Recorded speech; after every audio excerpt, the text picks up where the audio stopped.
Good morning friends. এই বেরিয়ে গেছি। আজকে দুপুরের জন্য রান্না শুধু ভাত ছাড়া আর কিছু করতে হয়নি। লাউ ছিল, মাছ ছিল, ডাল ছিল, খেয়ে বেরিয়ে গেছি। লাস্ট কদিন ধরে টানা চিড়ে আর ছাতু আনছিলাম, কিন্তু আজকে আর আনিনি। আজকে শুধু ফ্রুটস নিয়ে এসেছি। ভাত খেয়ে এসেছি আর মোটামুটি কোনো অসুবিধা হবে না। একটা কলা খেয়ে নেবো মাঝখানে। এখন কিছু পেলাম না, আসার সময় হেঁটে হেঁটে যেতে হচ্ছে। এরপরে অটো, এরপরে পরপর যা হোক নিয়ে চলে যাবে। বন্ধুরা, কথায় বলে আরামে থাকার চেয়ে যদি আমরা পরিশ্রম করে থাকি বা শারীরিকভাবে অ্যাক্টিভ থাকি, তাহলে কিন্তু আমরা অনেক বেশি ভালো থাকি। শুধু শারীরিক দিক থেকে নয় যে আমরা সচল থাকি, আমাদের শরীরে রোগ অসুখ বিসুখ কম হয়, কেবল এটাই কিন্তু আমি বলতে চাইছি না। অ্যাকচুয়ালি আমরা যদি অ্যাক্টিভ লাইফ লিড করি এবং আমরা বেশ শারীরিক পরিশ্রম বা কায়িক পরিশ্রমের মধ্যে থাকি, তাহলে আমাদের মধ্যে কিন্তু যে হ্যাপি হরমোন, সেটাও খুব বেশি নিঃসরণ হয়। একদম বেশি খুব হঠাৎ করে অনেকটা হয় এবং তারপরে কমে যায় তা নয়, ব্যালেন্স ওয়েতে নিঃসরণ হতেই থাকে। তার ফলে আমাদের লাইফে অনেক হ্যাপিনেস আসে। যে কোনো বাধা বিপত্তিকে খুব সহজেই ওভারকাম করে নেওয়া যায় নিজস্ব শারীরিক ব্যালেন্স থাকার কারণে, এছাড়াও মেন্টাল স্টেবিলিটি থাকার কারণে। তাই চাইলেই আমরা যদি আরামে থাকতে পারি, নিজেদের শরীরের কথা ভেবে বা নিজেদের মনের কথা ভেবে, আমাদের আরামপ্রিয় জীবনটাকে অবশ্যই অ্যাকসেপ্ট করা উচিত না। আমাদের অ্যাক্টিভ থাকার যে লাইফস্টাইলটা, সেটাকেই আপন করে নেওয়া দরকার। বন্ধুরা, আমি স্কুলে পৌঁছে গিয়ে আবার এখন ফেরত আসছি এবং তারপরে তোমাদের জানাচ্ছি আমার মধ্যে কিন্তু একটা খুশি খুশি ব্যাপার আর একটু বেশি করে এখন হচ্ছে। কেন হচ্ছে জানাবো তোমাদের। আর 1 মিনিটের মধ্যেই একটা ট্রেন আসবে, তো আমি ট্রেনে করে সোদপুর স্টেশনে যাব। আজকে ট্রেনে করে যাব, তার কারণ হচ্ছে তোমাদের বলেছিলাম না যে আজকে হয়তো অর্কবাবু আসতে পারে, তো সেটাই ঘটেছে। সে আবার এমন টাইমে এসছে যে বেশ কিছুটা আগে পৌঁছে গেছে, তাই সে সোদপুরে ওয়েট করছে।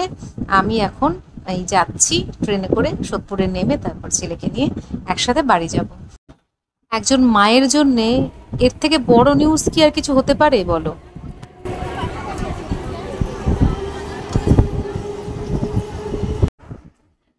বলেছিলাম সোদপুর স্টেশনে কে ওয়েট করছে, তাড়াহুড়ো দেখানো হয়নি। অ্যাকচুয়ালি অনেকক্ষণ ধরে ওয়েট করছে, ঘন্টাখানেক হবে, তো সেই জন্য আর সঙ্গে সঙ্গে বাড়ি চলে এলাম। অ্যাকচুয়ালি ছেলের কলেজে ওরিয়েন্টেশনটা হয়নি, তার কারণ আরও একটা লিস্ট বেরিয়েছে। সেই লিস্ট বেরোনোর জন্য আরও কিছু অ্যাডমিশন হবে, সেই কারণে এই উইকটাতে কোনো ক্লাস হবে না। সেই জন্য ও আবার বাড়ি চলে এসেছে, এই উইকটা থাকবে, থেকে তারপরে যাবে। সেই জন্য স্কুল থেকে ফেরার পথে একবারে দুজনে মিট করে বাড়ি চলে এলাম। তার কারণটা হচ্ছে ওর কাছে চাবিটা ছিল, বুঝতে পেরেছো? সেই জন্য একসাথে মিট করে আসতে হবে। এবার আর এই ভুলটা করা যাবে না, ওর কাছে চাবি রাখতে হবে। তো এই ব্যাপারটা হচ্ছে আমার জন্য একেবারে বেস্ট নিউজ আজকের, যে ছেলে আবার 1 সপ্তাহের জন্য বাড়িতে থাকবে, তারপর যাবে। অল্প বাড়িতে থাকতে থাকতে একটা আইসক্রিম আনা হয়েছিল, তো চলে যাওয়াতে আর ওটা ভাঙা হয়নি। তো এখন ভাবছি আইসক্রিমটা ভাঙি যখন এসেছে, নাহলে ফ্রাইডে ভাঙার ইচ্ছে ছিল। যাই, একটা ওই কি বলে ওটাকে, বক্সের মধ্যে থাকে না, স্কুপে করে খায়, সেই আইসক্রিমের ওই বাটার স্কচ। যাই, একটু ভেঙে ছেলেকে দিয়ে আমিও খাই। এ দেখো বন্ধুরা, এইটা টুটি ফ্রুটি, তো দেখি কেমন। এই দেখো,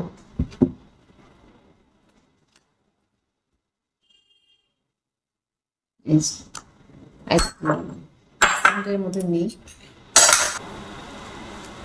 আমার তো স্কুপ নেই, আমি স্পুন দিয়েই তুলে দিই।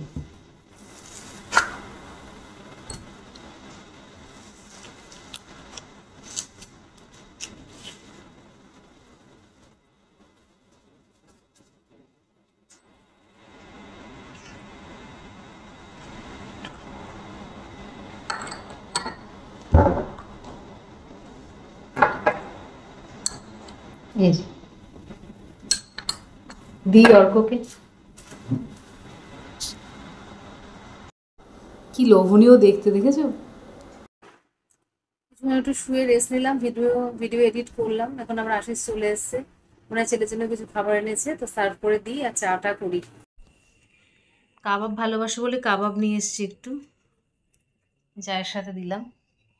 রাতে কি রান্না করলাম বন্ধুগণ? এই যে মাছের ঝোল করলাম, লাউ আর এই বাটা মাছটা সকালের ছিল, ঢেঁড়স ভাজা করলাম আর ফ্রেশ করে একটু ডাল করলাম। ভাত বেড়ে নিয়েছি, এখন খেতে বসবো।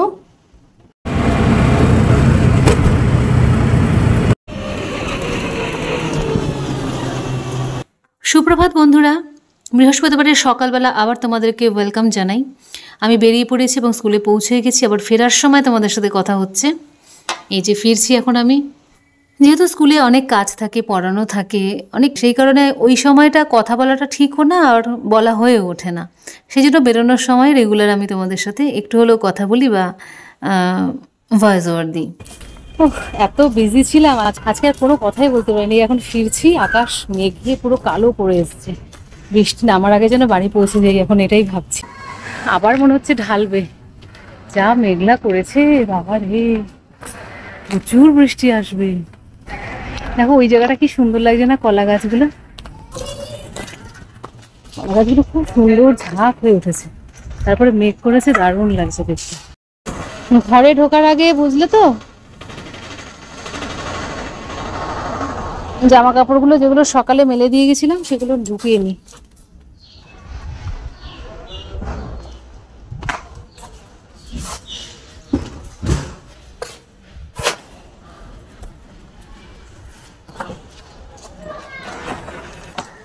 কিচ্ছু শুকায়নি বাবা, সব মেলতে হবে।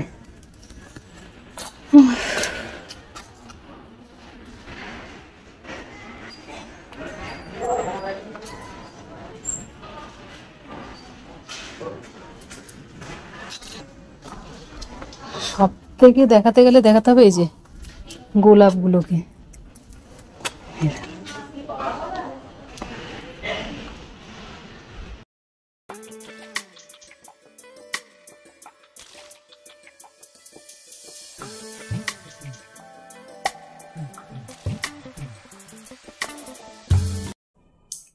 এনেই চেয়ার টেয়ারগুলোর মধ্যে একটু মেলে রাখলাম, মানে একদম ভেজা চপচপে নেই, কিন্তু একটু মেলে দিতেই হবে, ভাঁজ করার মতো অবস্থায় নেই। আর তার মধ্যে ঘরে ঢোকার সাথে সাথেই নেমেছে বৃষ্টি। যদিও আমার ছাতা ভেজাতে হয়নি, কিন্তু বলছিলাম না মেঘ করেছে, সেই বৃষ্টিটা কিন্তু হলো। তো ছেলে তো ঘরেই আছে, ছেলেই দরজা টরজা খুলে দিল। দেখি মানে যদি তাড়াতাড়ি চাটা খেতে চায় তাহলে করে দেবো, আর না হলে একেবারে সন্ধেবেলা করব, সবাই একসাথে খাবো। দুপুরবেলা তো ভাত খেয়েছে, তো দেখি যদি খায়। ও তারপরে এক্ষুনি মা আবার ফোন করেছিল, ফোনটা ধরতে পারেনি, মাকে কল ব্যাক করতে হবে। ড্রেসটা চেঞ্জ করব। আমার না এই ড্রেসটার কালারটা ভীষণ ভালো লাগে, বাটল গ্রিনের সাথে মানে মেরুনটা না এত সুন্দর যায়, খুব ভালো লাগে পরলে। তো যাই হোক, অনেকদিন পরিনি জামাটা, হঠাৎ করে মনে হলো পরি, তো আজকে পরলাম এই ওড়নাটা দিয়ে।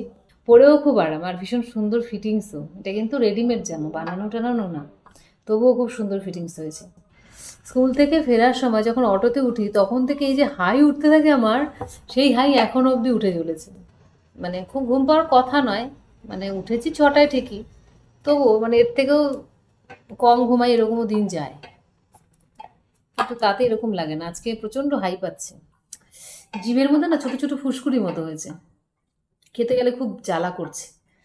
জানি এটা ভিটামিনের অভাব থেকেই হয়, ভিটামিন বি কমপ্লেক্সের অভাবে হয়। এখন হয়ে যখন গেছে, এখন তো আর কুইকলি সারবে না, আমি যতই ফ্রুট খাই আর যাই খাই। হয়েছে মানে এই ভিতর দিকটা হয়েছে, জিভের এই সাইডে হয়েছে, আপাতত দেখছি এই দুটোই হয়েছে। কিন্তু এত ব্যথা করে না জিভে হলে, কিছু খাওয়া যায় না, ঝাল তো খাওয়াই যায় না। বন্ধুরা, আজ ক্যামেরা চালিয়ে ভিডিও করতে করতে নিজেরই জিনিস ধরা পড়ে গেল। কথা বলতে বলতে একটুখানি মাথাটা ঠেসান দিয়েছি, হ্যাঁ, টেবিলের ওপরে, ব্যাস ঘুমিয়ে পড়েছি। এই ঘুম ভাঙতে ভাঙতে দেখলাম 16 মিনিট পরে ঘুমটা ভেঙেছে। অতক্ষণ তো আর দেখানো যায় না, তোমাদের দেখালাম। দেখো এই যে আমি বলি না মাঝে মাঝে এসে আমার কি প্রচণ্ড ঘুম পেয়ে যায়, না এডিট করতে পারি, না স্কুলের কাজ করতে পারি। ক্যামেরা যখন বন্দি হয়েছে তোমাদের দেখিয়ে দিলাম। না মোটামুটি একটুখানি হয়ে গেল ঘুম। এবারে যে আইসক্রিম বার করে নিলাম, ছেলেকে একটু দিই, আমিও একটু খাই। আইসক্রিম ঘরে থাকলে এই হয়, রোজই খাচ্ছি।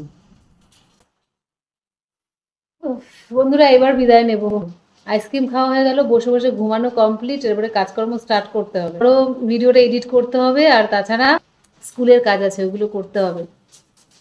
তারপরে ডিনার রান্না করতে হবে, ফুলকপি এনে রেখেছে অলরেডি, দেখতে পাচ্ছি, ফুলকপিগুলো করব। ফুলকপি ভাজা করলে ছেলে আবার খেতে চাইছে না আজকাল, তাই ভাবলাম ফুলকপিটা দিয়ে একটুখানি ভালো করে মশলা দিয়ে তরকারিই বানাবো।